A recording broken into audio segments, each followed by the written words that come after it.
You're listening to the Podcast Detroit Network. Visit www.podcastdetroit.com for more information. What is going on, people? In this episode of the Motor City Hypnotist podcast, I'm going to discuss 5 self-help books that you must read.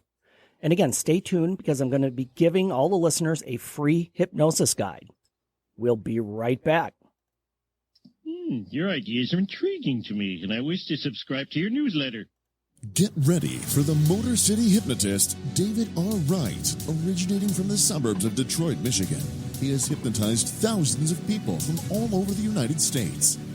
David R. Wright has been featured on news outlets all across the country and is the clinical director of an outpatient mental health and hypnosis clinic located just south of Detroit, where he helps people daily using the power of hypnosis.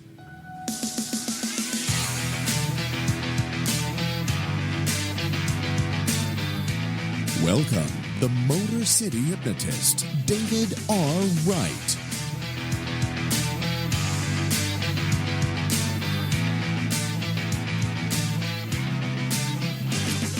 What is going on, people? This is David Wright back again with another episode of the Motor City Hypnotist podcast. Woo-hoo. Coming to you again from the actual studios at Podcast Detroit Northville. So again, it's nice to be back in here. I know we've been here 3 times now. Yeah.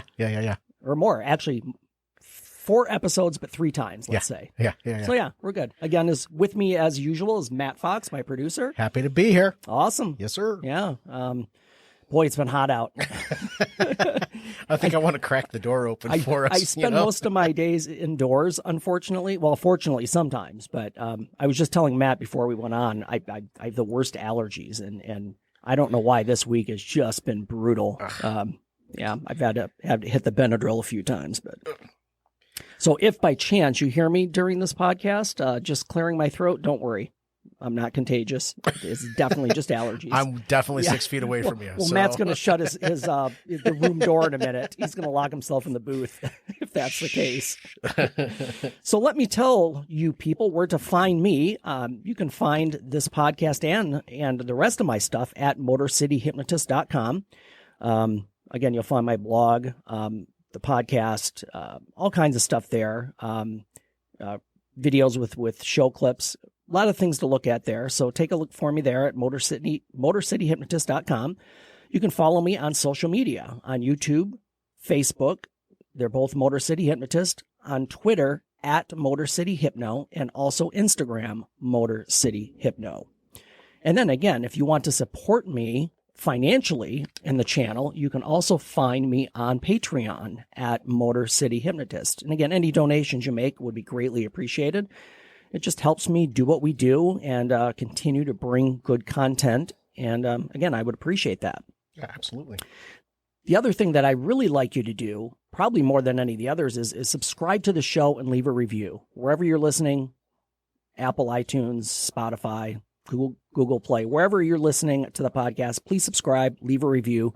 Again, I would greatly appreciate that as well. And also join me each week as I co-host the Psyched by MG podcast. In fact, we're going to be recording one a little bit later this evening. Yep. So again, tune into that as well. I will be here for that. Awesome. You will be. We'll be here for a while. Yay. So this episode of the Motor City Hypnotist podcast is brought to you by Banner Seasons. I'll correct that. It's Banner Season. I don't want to misread their sponsorship. This episode is brought to you by Banner Season. Online marketing is saturated and people rarely open their emails. Are you in sales or does your business market to customers? How do you connect with family, friends, and clients? Banner Season takes your marketing into the real world by delivering kindness and thoughtfulness directly to your clients physically. Imagine the excitement of your family, friends, and customers as they receive personalized cards and gifts directly in their mailboxes. Go to bannerseason.com/fantastic and begin today to express kindness and make connections with others. So we thank them for that sponsorship. Thank you. So now our usual segment is winner of the week. So we're going to go with that right now.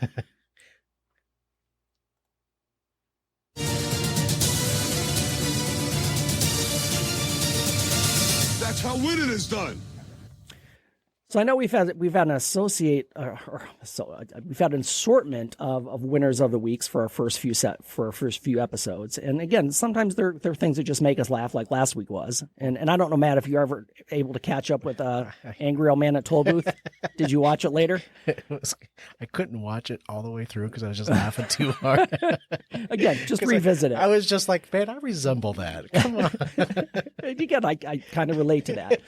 So it's a little bit different this week, because our winner of the week, and I'm going to try to pronounce the name right because it's a little tricky. It's Michelangelo Mosqueda. And this story comes actually from Chicago. Okay. A Chicago family wants the community to help a local ice cream vendor retire. On Father's Day, Michelangelo Mosqueda's family bought all 70-year-old Don Rosario's paletas, which are Mexican ice pops. Okay. So pretty much they went and cleared out his vendor bin. All right. That, he's a street vendor. They didn't want Rosario to have to work in the heat or on a holiday.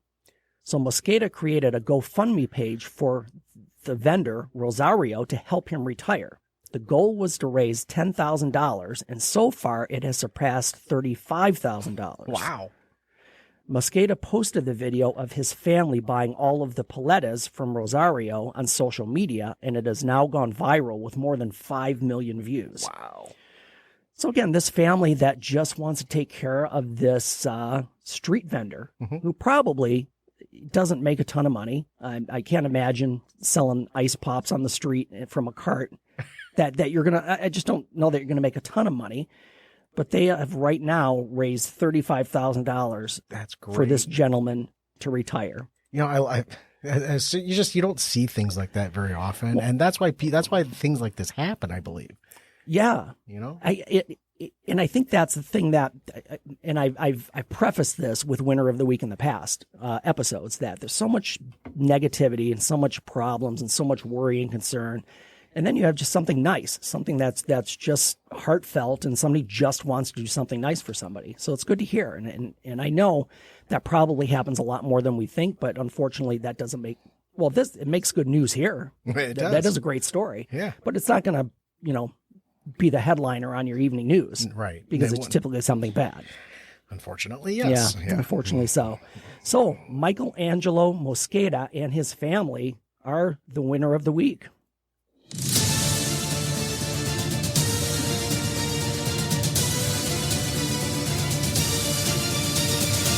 That's how winning is done.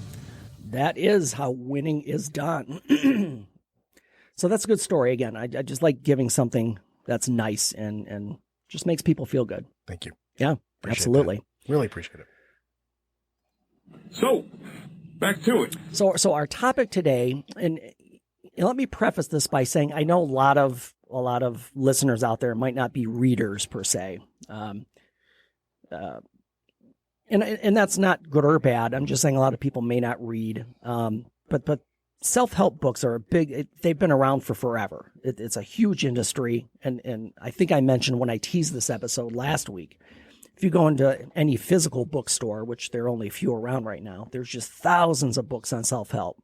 And it can be kind of daunting because even as a therapist, if I'm looking for something, maybe for a specific subject, I want to read more, or learn more about, or catch up on, or get some more information about. There's hundreds to choose from, and you even picking them up and browsing them quickly doesn't really give you an idea. So over the years, I've kind of put aside a list of things that I enjoyed. Now, and here's the catch too. You may read one of these books I'm recommending, and you might think, oh, I didn't like that one at all. Cool. Everybody has different tastes and different opinions on things. That's why people have different tastes in music, in movies, and TV. Mm-hmm. So books are the same way. But again, I think these are ones that have been helpful as far as me reading them, and also to help my clients, because I convey a lot of this information to them to help them along. So we're going to focus on 5 self-help books that you should read. Now, I want to say there is no magic book or advice that's automatically going to just change your life. I mean, books can be motivating. They can be inspirational. They can educate you, but you still have to take action. So even if you read a book and it has great information in it, you still have to take action on that information and make the changes. And that's where this hypnosis and self-help kind of comes together, because say you read a motivational book that tells you that you can be more successful. That's great, but if you don't implement it, it's not going to happen. And that's where we put the hypnosis spin on it to say, well, if you want to make this change, we can change your thinking, which is going to lead, again, to change in results and behaviors. So keep that in mind as we go through these books, that nothing is a fix-all. Nothing is easy. Nothing's just simple as far as just reading a book. But these books can help. And, so we're that's talking, what I want to focus on. We're talking books, not Idiot's Guide to, right? Because that's where I go. Right. Well, and I'm sure there's an Idiot's Guide out there to hypnosis somewhere, or maybe the Idiot's Guide to psychology, possibly. It very well could be. So I couldn't help. Can I try it really quick? Yeah, I mean, there might be. So these are, and I won't say that they're more difficult, but these are probably a little bit more involved with that. Sure. It's pretty cool, I guess. Yeah, it's pretty cool. So the first book that I'm going to bring up, and those of you who can see me on Facebook and on YouTube, once this video hits, you'll be able to see these as I hold them up. Those of you who are listening, the links to all of these will be in the show notes and also on my Facebook page under the episode. Right into the camera, right there in front of you. Right here. Yep. So the first one, and oh, wouldn't you know, we're going to start off with a mistake right off the bat, because the first book is by Eckhart Tolle. However, I brought the wrong book by Eckhart Tolle. So I'm going to cover up the title and just show you the author's name, which is Eckhart Tolle, and the book is called The Power of Now. This is his follow-up book, A New Earth. But again, I grabbed the wrong one from him. The Power of Now? The Power of Now. Got it. So The Power of Now, and it pretty much says what it says in that title. It's getting people to change their thinking patterns, to think about what's happening right now. And I'll give you a general kind of an idea of that. A lot of people who have difficulty with anxiety or depression or things like that, they're thinking about things that have happened in the past. They're thinking about what could happen in the future, and those thoughts just overtake their daily activities. It keeps them up when they're trying to sleep at night. Right. So the Power of Now really focuses on just deciding to think about what's happening right now, what's going on right this minute in my life, and what that does is it takes away things that you can't control. You can't control what's happened in the past. You can only control certain things about your future depending on the choices you make. But it just gives you the suggestions and the motivation just to live in the now, just to enjoy what's present and what's happening with you right this moment. That's kind of the idea of the book. And again, it goes into a lot of things such as distractions, where the premise in the book says we're conditioned to always live in the future or past, as opposed to simply living in the moment. Computers and technology help us connect, but lead us further away from people and interacting. Right. That's another one of the other premises of the book. And again, this does focus a little bit, and don't let this throw you off. He does delve into life's questions about religion and what your belief system is and how that plays in. But it's not a religious book, so I don't want people to get caught on that. But that it does go into the kind of the mindset of what is your vision in life? What do you imagine? Right. And that really, it's the bottom line is it just helps you experience what's happening right now, because a lot of people have said, and you might relate to this, Matt, when you got married. Yeah. To me, I remember getting married, but it was done in a blur. It was like that 20, 30 minutes, whatever it was for that ceremony. Yeah. By the time it was done, it was just like, whew, it was just gone. I remember just about every moment of the day, because it was on Father's Day. Right. And I became an instant father because I have two stepdaughters. Right. Right. And I asked my wife to not take her time coming down the aisle. Take her time. Yes. With the music that was going. Right. The lady sprinted. It was the best damn thing in the world that could happen. Those are some of the things you remember from your wedding day, and then being a wedding DJ on top of that, helping individuals to understand that the day is going to go by so fast. Yes. Really soak everything in, the entire experience. Absolutely. So. And that's one of the things that this book emphasizes is don't miss out on things you could be experiencing right now because of thoughts or fears about the past or future. So that's my first recommendation. The Power of Now. I think I can relate. Yes. Eckhart Tolle. Yes. Thank you. The second book that we're looking at is by Deepak Chopra, who's a fairly known doctor, a lot of New York Times bestseller. But this one is What Are You Hungry For? Now, this does focus. The majority of the idea of this book is focusing on weight management or weight loss. However, it does go into a lot more. It does go into the approach of that and changing your thinking about food and why it is that you eat. So it can be modified to cover pretty much anything that you're struggling with. So even though, again, the book is promoted as a solution to permanent weight loss, it contains a lot more in there than that. And the ideas, again, you can use to cover any other. One of the chapters is just raising your consciousness. Again, the joy of awareness. So you can apply a lot of these ideas to any area in your life, and especially if you're looking to manage or lose weight. That this is a great one. I recommend this one a lot for that. I might have to steal that from you. Absolutely, you can borrow it because like I said, I have physical copies of these. All right. Yeah, definitely. And so that's Deepak Chopra. What Are You Hungry For? And again, I'll show the camera for the Facebook and the YouTube crowd so you can get a shot of that. Yeah, there you go. Hold on. Get a little bit closer. There you go. Deepak. There it is. There, folks. There it's focused. Yep. There we go. All right. Number 3, and this is one of my favorites, I think. I shouldn't say that because I don't want to, recommend one over the other. But this one is called Declutter Your Mind, How to Stop Worrying, Relieve Anxiety, and Eliminate Negative Thinking. It's a pretty long title. But the whole point of and just take that first, the main title of the book, Declutter Your Mind. And you'll notice a theme with a lot of these books that I'm recommending. It's changing thinking patterns. It's being aware of what you're thinking and how you're thinking it and making those changes in your mind. And this book focuses not only on mental clutter, but how mental clutter becomes physical clutter.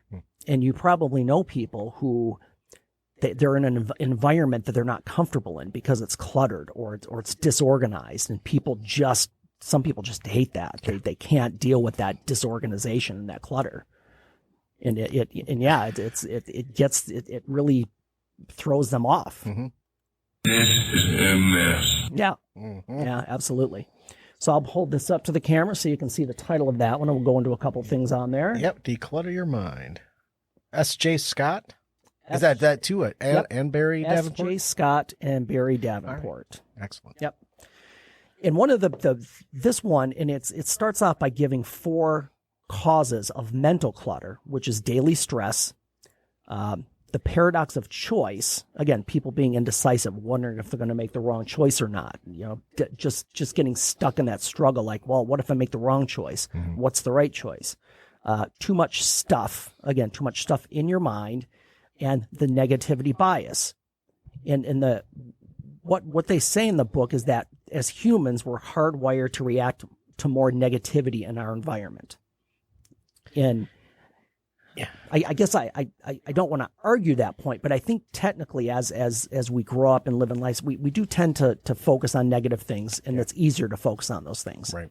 Because most of the time those are things that take priority because you have to handle them. And typically there's more.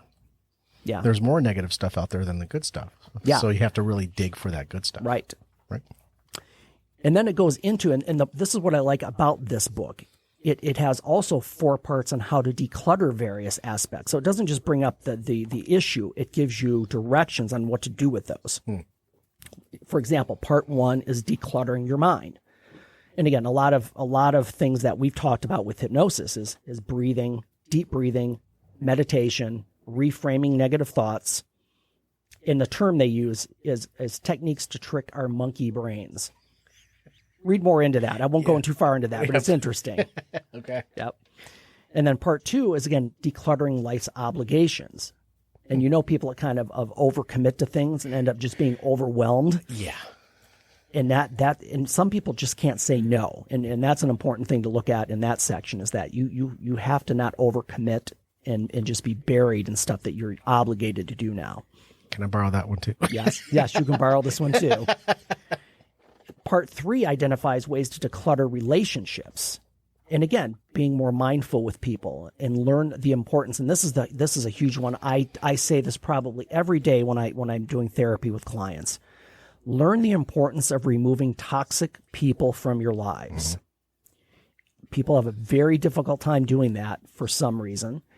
But if somebody is toxic, if somebody's not adding value to your life and they're taking actually value away, then it's important that you cut them off. You have to set boundaries. And that's another big thing that we talk about is just setting boundaries. Don't let these people suck your energy out of you. Yeah. And then part 4 is decluttering surroundings. And that talks about how we talked about before, the physical surroundings. Okay. As far as clutter. And you can see that if you ever watched an episode of Hoarders, this applies in that area. Yes. Because most of these people didn't choose that. No.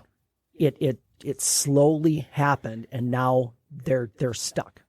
They don't know. Buried in it. They don't know what to do. They're embarrassed. They're embarrassed. And in most every situation that you see on Hoarders, it's somebody who's experienced a trauma or a loss. And psychologically, they're buried. Right. And that manifests itself with their physical environment. Yeah. And if you watch Hoarders, almost every single, I don't think I've seen one that the person hasn't experienced some sort of trauma that's caused this hoarding issue. Right. So again, that one was declutter your mind. Let's move on. Excellent. 7 habits of highly effective people. That sounds like I'll hold that one up. Yep, that sounds like an incredibly intriguing book. Stephen Covey is the author. Excellent. In 7 Habits I don't want to simplify a lot of these books. And a lot of it, I know a lot of people read these, and if you read reviews on Amazon, this always happens. You'll get a book like this one, which has probably has an 88% approval, like 5-star rating. Okay. And then you'll see these random 1-star reviews. So I always pop into those because I'm interested. Yeah. That if everybody likes it that much, what are the issues with some of these people? And a lot of people break it down that, well, it was very simplistic, or it didn't, it's just kind of cliche and just says the same things that I hear over and over again. And I guess the response to me as a therapist, if somebody said that in session, I'd be like, well, why aren't you doing the things then? Right. If you're hearing it over and over again. If you're hearing it over and over again, there must be a reason. Right. And that's the reason why a lot of these self-help books are popular and they are helpful for people, is because if you do what they tell you to do, things are going to work better. Right. And if you've heard it in the marketplace or you're in your daily lives, this is the reinforcement that you might be looking for. Right. Yeah. And it's, again, I don't want to simplify it, but if you look at things, and again, a couple of the big things in this book is it's self-awareness. And again, being aware of what you're doing and why you're doing it. A lot of practical things in there. There's a lot of activities such as changing focus, and of course there's a lot of course I lost my bookmark again. If you just look quickly, it actually gives you a schedule and a chart that you can actually fill in yourself. So again, a lot of practical things that you can implement as soon as you read the book. And it'll show you just exactly how to structure and what to do. And again, talking about being independent and principles of empathetic communication. So it's a lot of things that are habits of highly effective people. And when I say highly effective people, you probably know some of those people. They seem like they're always on top of things. They're always in control. They seem like I won't say all CEOs are like this, but a lot of business owners that have made millions of dollars, and they seem to be on top of everything. Or the CEO's executive assistant. Who does all the work. Yes. But they probably meet the same criteria because they wouldn't be working for them if they didn't. Because typically those highly effective people want the same type of people around them. Yeah. So so I'm sure that's the case as well. Good stuff. Yeah. So our fifth book, the fifth book you should read is, and you'll like the title of this one, Matt, You Are a Badass. Oh, yes, so you are. David, you are a badass. And it's Jen Sincero is the author. And this is more inspiration than practical, if that makes sense. It just gives you more ideas, and she tells a lot of stories. This is a more, and as you can tell from the title, this deals a lot with humor and how to look at things and changing perspective. In a lot of the reviews, again, the bad reviews that I looked at on Amazon, again, state, well, that was way too simplistic, or, she was, a bit condescending.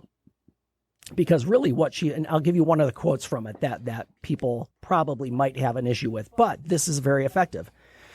She says, I guarantee you there are countless people with way more to whine about out there than you that are totally kicking ass because they decided to go for it instead of sitting around in the wet pant load of their own excuses. That paints a picture, don't it? It does. And I like it because it's very, it just gives an image. But that is true. Yeah. There are a lot of people out there, and you look at people that came from nothing and have made something of themselves. They didn't blame their upbringing or their surroundings or their financial status. Mm-hmm. They just made a decision and they made it happen. Right. Happen. And then and again, one more quote. It is through our thoughts that we create our realities. You created the reality you now exist in with your thoughts, which means you can use the very same power of thought to change it. And I like, and this one is powerful because then this comes full circle to the whole idea of what I do in therapy and what I do with hypnosis. It's changing your thoughts. Mm-hmm. And you'll hear it at the end of the show, that the information I give, the statement I give at the end, change your thoughts, change your life. That's exactly what therapy does. That's exactly what hypnosis does.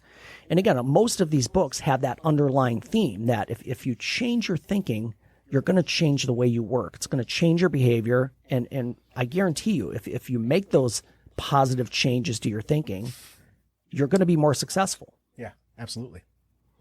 So those are my 5 self-help books you must read. Now, again, you may disagree with me on those. That's cool. In fact, actually, I'd like to, if leave comments either on my Facebook page, just letting me know if you have one that you like or one that you recommend, that you've read that you felt has been very helpful. Because I'd like to, at some point, if it's that good, I might spend an episode just on that one book.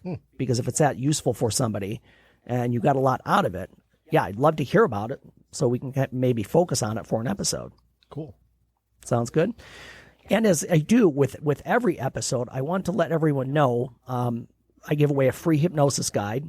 And that will be available, again, in the show notes or on my Facebook page. Again, it's a PDF that I wrote that just explains the process of hypnosis. And if you go back to episodes 1 and 2, you'll pretty much all of that information is included in this PDF. And that was the secrets of hypnosis in those first couple of them. Nice. Cool. So we're getting close to being done here, people. Let me tease our next episode. We're going to be talking about anxiety and panic attacks. For those of you that have ever suffered from anxiety and or panic attacks, you don't want to miss this because I'm going to talk about actionable steps that you can take to better manage or even eliminate anxiety from your life. Now, I know that sounds, for those of you in it, I know that sounds too good to be true, but come back next episode. I guarantee it'll change the way you look at it and the way you feel and the way you think about it. So again, one last request, please subscribe to the podcast wherever you listen, and please leave a review. Again, that helps me out. It helps give us more exposure. It helps the podcast as a whole, so I would appreciate that. And I will see you guys next time. Change your thinking, change your life, laugh hard, run fast, be kind. I'll see you soon.